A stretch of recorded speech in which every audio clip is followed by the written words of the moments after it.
Welcome back. In 2021, Brenten Sims lost his job and found himself in deep depression. Through soul-searching therapy and prayer, he developed Boy Joyfest to help other men learn how to handle stress and mental health issues. Brenten, welcome to TPI. Thank you for having me.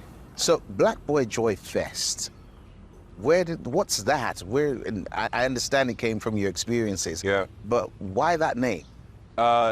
I feel like there is a young person in all of us, right? And so Boy Joyfest, that name is super intentional because I believe that it addresses the little boy inside of us, right? That always needs to be cared for and nurtured. And so Boy Joyfest is a space that does just that. It cares for and it nurtures the little boy inside of all of the grown men that we see, right? So tell me about your journey through the things I just mentioned in terms of the loss of job to a place of depression. Yeah. What was happening? Paint a picture for us. Yeah, absolutely. Just as a young 20-something-year-old in the middle of his career, I experienced a church split. I was a youth pastor at a Presbyterian church. I was there for about 2 years, and I watched this church go through a really, really horrendous split. And it made me really question if I believed in God or not, if I still wanted to follow this faith. And through that journey of me losing my job and losing my community, I experienced a really, really a deep depression. And through that, I was able to really find ways that helped me heal outside of the church, right? Because my faith was being challenged. And so in that space, I just sought out different ways to heal myself, whether it had been therapy, whether it had been yoga, whether it had been just spending more time by myself praying to the Lord. I tried everything to just make sure that I was healthy to go into the next season of my life. Now, you mentioned yoga, and we'll explore that in a moment. But you were a youth pastor, and by the way, just very quickly, did your young people ever say to you, "Oh, you look like Marley Music"? Young people call me a lot of things. They said a lot of things, but they never compare me to Marley Music, but I have gotten that before. Okay, so Marley's is now for older folks like myself. I wasn't gonna say that. Well, I embrace it. I embrace it.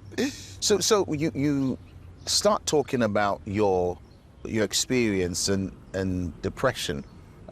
That's not typical in the black culture. It's not typical in some of our churches because you're a man of faith. You should, confess the Lord, confess positivity. Right. So for you, where did you find the clarity of mind to say, I'm depressed? And what advantage did that give you to open up your mouth and say it? Well, really the thing that motivated me to go on the journey was, do you believe your life still matters? And do you believe that it still matters enough to try different resources to help, save yourself? And so from that, what was a clear answer. Your faith community is going through a hard time right now. That's okay, right? But what are you going to do to take responsibility and accountability over your situation? Are you going to go to therapy? Are you going to talk to people? Are you going to be in community? And so I was able to kind of let go of what we would call tradition, right? And let go of this box that really limited us from exploring different resources to help heal. I tell you what, I so much want to ask you about what you do because people go through church split all the time. People go through relationship splits. They go to university and old friends don't talk to them anymore and all that. But let me get to this yoga thing because you have this resource for men that's going well, but it's yoga. Now, for some people, that's a red flag. Let me channel some of my Nigerian.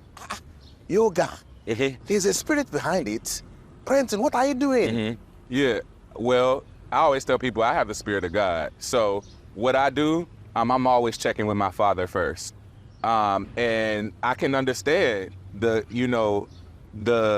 confusion around it, right? Because most people who practice this resource, they come from a different, a different religion, a different place of faith. And just like everything, like prayer, it's like, well, who are you praying to, right? As for me, I'm praying to God the Father, right? And so that's that same approach that I took when it came to yoga.